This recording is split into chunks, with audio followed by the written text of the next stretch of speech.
Assalamualaikum warahmatullahi wabarakatuh. Perkenalkan nama saya Muhammad Rafli Pratama Walanda dari kelas A2 2023. Di sini saya akan membahas modul 1 dari praktikum organisasi dan struktur komputer, yaitu pada modul struktur komputer. Kita mulai dari definisi komputer itu sendiri. Jadi, istilah komputer itu memiliki arti yang luas dan berbeda bagi setiap orang. Istilah komputer ini atau komputer diambil dari bahasa Latin "computer" yang artinya menghitung, to compute atau to reckon. Di sini terdapat pengertian dari komputer itu sendiri menurut para ahli. Yang pertama dari Blismer tahun 1985, komputer adalah alat elektronik yang mampu melakukan beberapa tugas, seperti menerima input, memproses input sesuai instruksi, menyimpan perintah dan hasil pengolahan, dan menyediakan output dalam bentuk informasi. Kedua ada menurut Sanders tahun 1985, yaitu komputer dalam sistem elektronik yang cepat dan tepat untuk memanipulasi data, seperti menerima data dan menyimpan output, secara otomatis, memproses input, menghasilkan output yang berdasarkan instruksi yang tersimpan di memori. Lalu pada kesimpulan ini, komputer itu adalah suatu alat elektronik yang dapat menerima input, mengelola input, memberikan informasi, menggunakan suatu program tersimpan di memori komputer, dapat menyimpan program, dan hasil pengolahan, serta bekerja secara otomatis. Kemudian kita masuk ke dalam sistem komputer. Untuk sistem komputer ini bertujuan untuk mengolah data menjadi sebuah informasi. Nah, di dalam sistem komputer ini dia terdapat 3 komponen utama yang saling bisa dibilang saling kebergantungan, yaitu hardware, software, dan juga brainware. Untuk hardware sendiri dia tuh merujuk ke peralatan komputer fisiknya, seperti RAM, SSD, dan lain-lain. Untuk software, itu tuh perangkat lunak yang ada di dalam sistem komputer kita, yaitu program berisi perintah untuk melakukan proses tertentu. Ya, bahasa awamnya adalah aplikasi di dalam suatu komputer maupun laptop. Yang ketiga yaitu brainware, yaitu sebuah subjek yang mengatur dan mengoperasikan sistem komputer tersebut, yaitu manusia. Lalu keterkaitan elemen, karena ketiga elemen ini harus saling berhubungan dan membentuk kesatuan. Hardware tanpa software tidak berguna karena hanya benda mati. Hardware dan software tanpa brainware itu juga tidak dapat berfungsi karena tidak ada orang yang mengoperasikannya.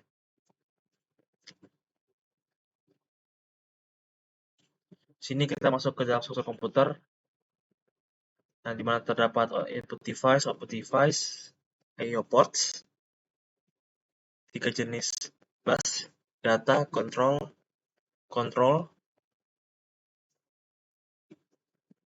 address bus juga ada di sini. Kemudian CPU dan memori, RAM atau ROM. Pertama kita masuk ke dalam CPU. CPU adalah komponen utama dalam sistem komputer yang bertugas menjalankan instruksi dan mengelola operasi perangkat lain. CPU sering disebut sebagai otak komputer karena mengontrol semua operasi yang terjadi dalam komputer.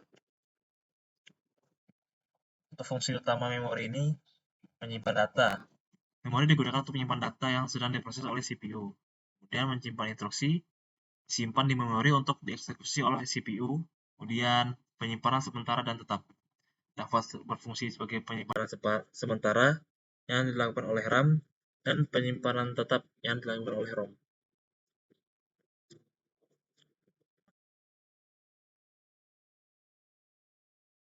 Untuk komponen utama CPU, pertama ada control unit yang bertugas mengatur urutan operasi yang dijalankan CPU. Control unit mengontrol bagaimana data bergerak antara CPU dan perangkat lain di komputer. Contohnya menentukan instruksi mana yang perlu diambil dari memori untuk dieksekusi. Kemudian ALU atau Arithmetic Logical Unit menangani semua operasi aritmatika seperti penambahan, pengurangan, dan operasi logika seperti AND, OR, NOT yang diperlukan oleh CPU. Contohnya, jika instruksi memerintahkan CPU untuk menambahkan 2 angka, arithmetic logical unit lah yang melakukannya.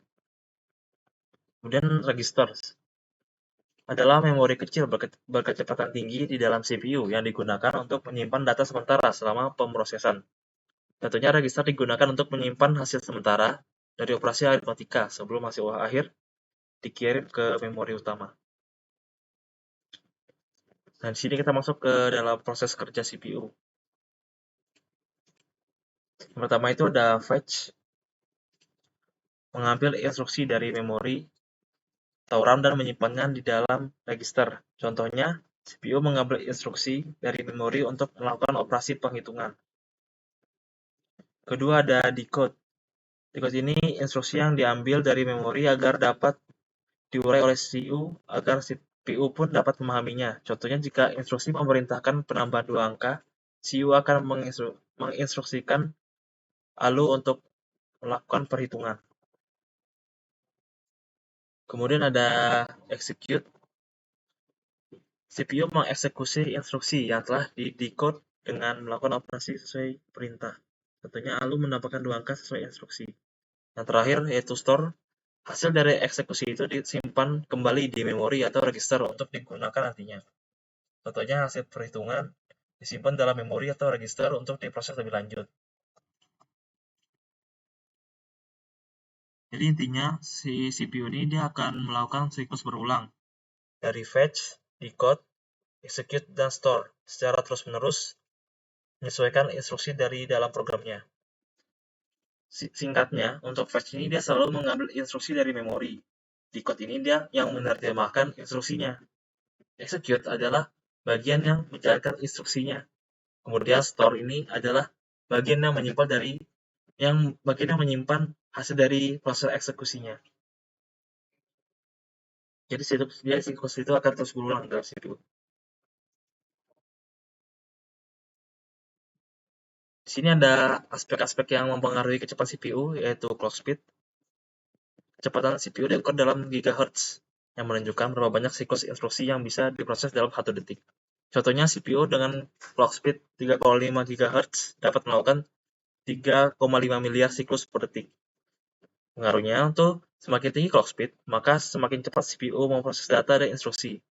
Namun, efisiensi CPU-nya juga dipengaruhi oleh jumlah inti dan arsitektur prosesor. Selanjutnya yaitu memori. Memori adalah salah satu komponen penting dalam sistem komputer yang berfungsi untuk menyimpan data dan instruksi. Memori terbagi menjadi 2 jenis utama, RAM dan ROM. RAM adalah jenis memori sementara yang digunakan untuk menyimpan data dan instruksi yang sedang diproses oleh CPU. RAM yang merupakan singkatan dari random access memory, ini itu bersifat volatil, yang berarti data yang disimpan di dalamnya itu bersifat sementara aja dan akan hilang ketika komputer atau perangkat itu dimatikan. Berbeda dengan ROM nantinya yang bersifat non-volatil. Untuk sifat volatil ini disebabkan oleh ketergantungan RAM pada suplai daya untuk mempertahankan data. Begitu aliran listriknya sudah terputus, maka semua informasi yang sudah disimpan dalam RAM itu juga kehapus secara otomatis. Fungsi singkatnya, dia menyimpan sementara program dan data yang sedang digunakan oleh CPU dan memungkinkan multitasking dengan menjalankan beberapa program secara bersamaan. Untuk jenis-jenis DRAM ada DRAM atau dynamic RAM yang harus terus-menerus di-refresh oleh CPU agar data tetap tersimpan. Jenis RAM ini sering digunakan sebagai memori utama di komputer. Kedua yaitu SRAM atau static RAM. Untuk SRAM ini dia lebih cepat dibandingkan DRAM, namun dia lebih mahal. Biasanya untuk SRAM ini digunakan oleh CPU karena kecepatan aksesnya yang lebih tinggi. Kemudian DDR, Double Data Rate RAM, adalah versi yang lebih cepat dari DRAM dengan berbagai generasi seperti DDR2, DDR3, DDR4, dan sekarang juga ada yang DDR5-nya yang menawarkan peningkatan kecepatan.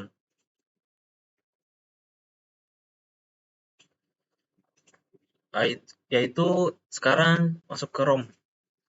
ROM adalah memori permanen yang berisi data dan instruksi yang tidak dapat diubah atau dihapus oleh pengguna. Nah, untuk ROM atau read only memory ini dia bersifat kebalikannya dengan RAM yang bersifat non-volatil.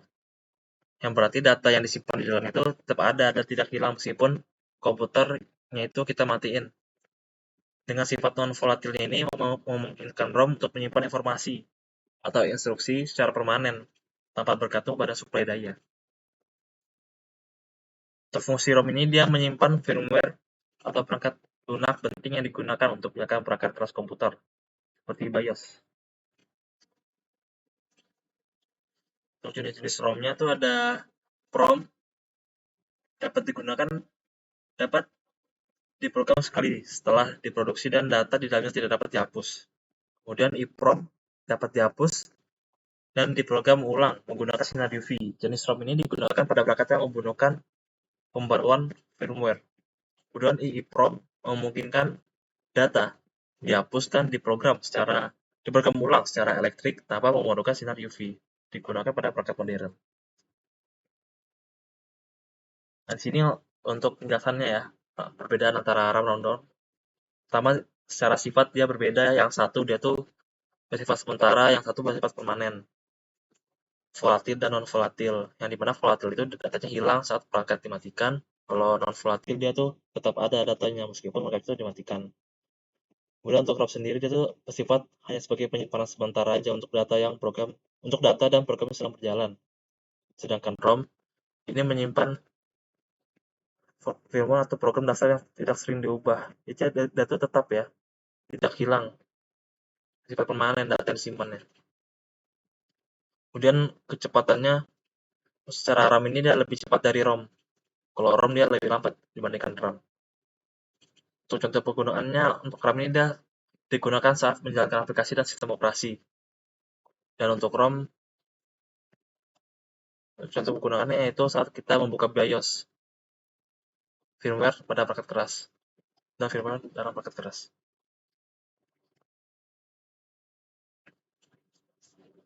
Selanjutnya kita masuk ke input-output. Perangkat input dan output adalah bagian penting dari sistem komputer yang memungkinkan komunikasi antara pengguna dan sistem. Jadi ini tuh singkatnya sebagai alat ya yang menghubungkan antara user dan sistem komputer kita. Input untuk memasukkan data ke dalam komputer, sedangkan output untuk menampilkan hasil pemrosesan data. Kita mulai dari perangkat input. Perangkat input adalah perangkat keras yang digunakan untuk memasukkan data atau instruksi ke dalam sistem komputer. Fungsinya untuk memungkinkan pengguna untuk berinteraksi dengan sistem komputer melalui masukan data, mengirimkan data ke CPU untuk diproses. Di sini ada contoh-contoh perangkat inputnya ya, ada 5. Yang pertama keyboard, kedua mouse, ketiga scanner, keempat mikrofon, dan kelima webcam. Kedua itu perangkat output adalah perangkat keras yang digunakan untuk menampilkan atau mengeluarkan hasil pemrosesan data dari komputer. Fungsinya untuk menyajikan informasi dalam bentuk yang bisa dipahami oleh pengguna, seperti visual, suara, atau cetakan. Untuk contoh-contoh perangkat outputnya itu ada monitor, printer, speaker, proyektor, dan plotter. I/O ports adalah titik atau antarmuka fisik yang terdapat pada motherboard keyboard. Digunakan untuk menghubungkan perangkat input dan output dengan sistem komputer. Melalui port ini, komputer dapat berkomunikasi dengan perangkat eksternal seperti keyboard, mouse, monitor, printer, dan lainnya. Untuk cara kerjanya itu, ketika perangkat input seperti keyboard terhubung ke port I/O, sinyal digital dari perangkat tersebut dikirimkan melalui port ke CPU untuk diproses. Setelah pemrosesannya selesai, CPU ini dia mengirimkan hasilnya melalui port output ke perangkat terkait, misalnya dari hasil perhitungan dan dapat dikirim ke monitor melalui HDMI untuk ditampilkan. Atau data dokumen dikirim ke printer melalui port USB untuk dicetak.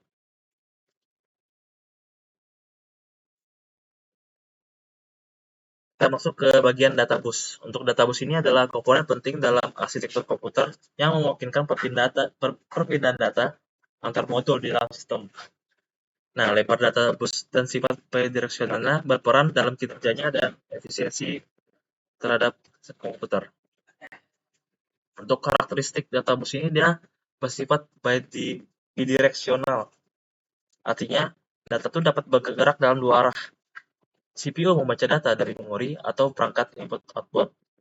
CPU menulis data ke memori atau perangkat output. Untuk jumlah jalurnya ini dia ada 8, 16, 32, atau 64 jalur paralel. Yang dimana semakin banyak jalurnya itu, dia makin banyak juga data yang dapat ditransfer dalam satu waktu. Nah, di sini contoh databus dalam sistemnya ya.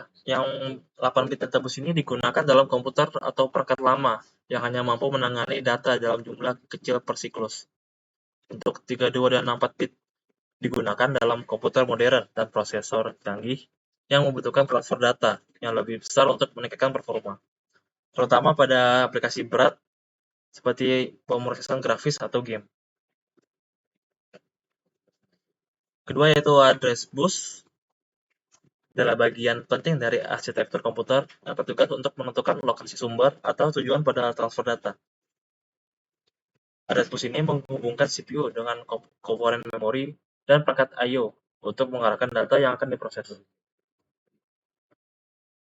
Untuk karakteristiknya, untuk jumlah jalur isi address bus ini dia memiliki 16, 20, 24, atau 32 jalur paralel. Yang dimana semakin banyak jalurnya, semakin besar juga jumlah alamat memori yang dapat diakses oleh CPU. Lalu dia setiap jalur membawa 1 bit. Untuk address bus ini dia setiap jalurnya tuh hanya membawa 1 bit informasi ya. Jadi total bitnya itu dia menyesuaikan dari jumlah jalurnya.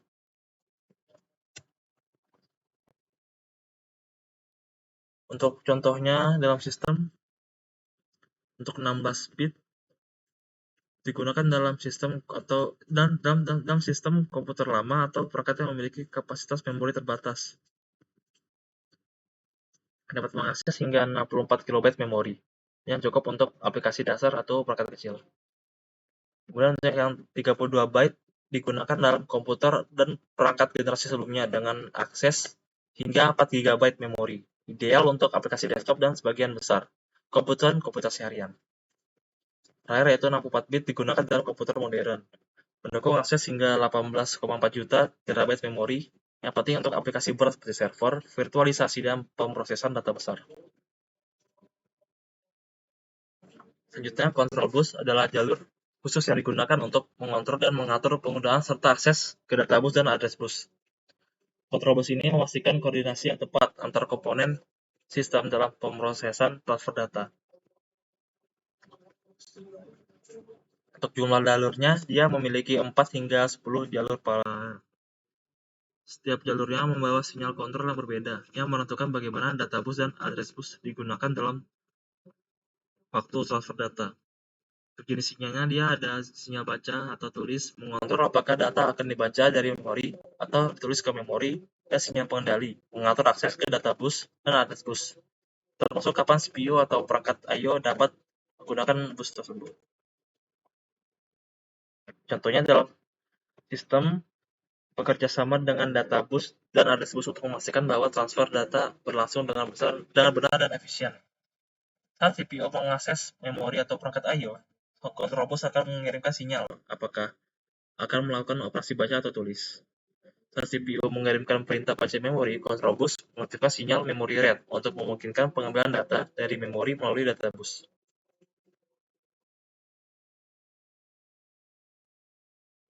Kemudian kita masuk ke penerapan address bus. Yang pertama ada port NVMe, non volatile memory express. SSD NVMe berkomunikasi langsung dengan CPU sistem menggunakan soket PCIe. Pada dasarnya, SSD ini memungkinkan memori flash beroperasi sebagai SSD secara langsung melalui soket PCIe, tanpa harus menggunakan driver komunikasi SATA yang jauh lebih lambat daripada NVMe. Kedua yaitu port SATA, merupakan antarmuka bus komputer yang menghubungkan adaptor bus host ke perangkat penyimpanan massal seperti hard disk drive dan optical drive. SATA ini mendukung pengaturan yang memungkinkan atau port pengontrol untuk mengelola hingga 15 perangkat penyimpanan. Bagaimana jika kita bandingkan SATA dengan NVMe? Tentunya untuk NVMe ini dia lebih diunggulkan ya, karena dia tuh secara proses pembacaan datanya pun juga lebih cepat ya daripada SATA. Namun keunggulan dari SATA ini dia memiliki harga yang lebih murah jika dibandingkan dengan NVMe. Jadi NVMe ini dia tuh sangat cocok untuk kinerja tinggi seperti pengembangan software, gamer, editor video, dan penggunaan intensif lainnya. Jadi dia tuh cocok untuk penggunaan yang emang cukup berat. Sedangkan SATA ini dia cocok untuk penggunaan sehari-hari yang lebih ringan dibandingkan penggunaan intensif seperti yang digunakan khusus untuk NVMe, seperti browsing, internet, dan yang melaksanakan operasi pada aplikasi-aplikasi ringan yang tidak memerlukan kecepatan yang tinggi.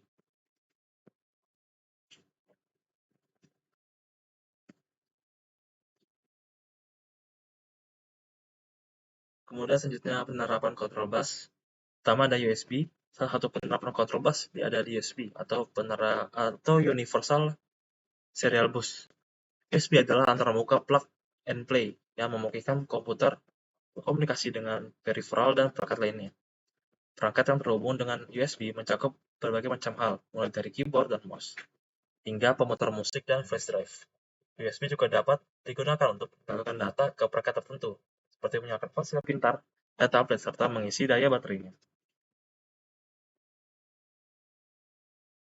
Kedua yaitu kabel USB, tersedia dalam berbagai panjang, dari beberapa inci hingga lebih dari 16 kaki.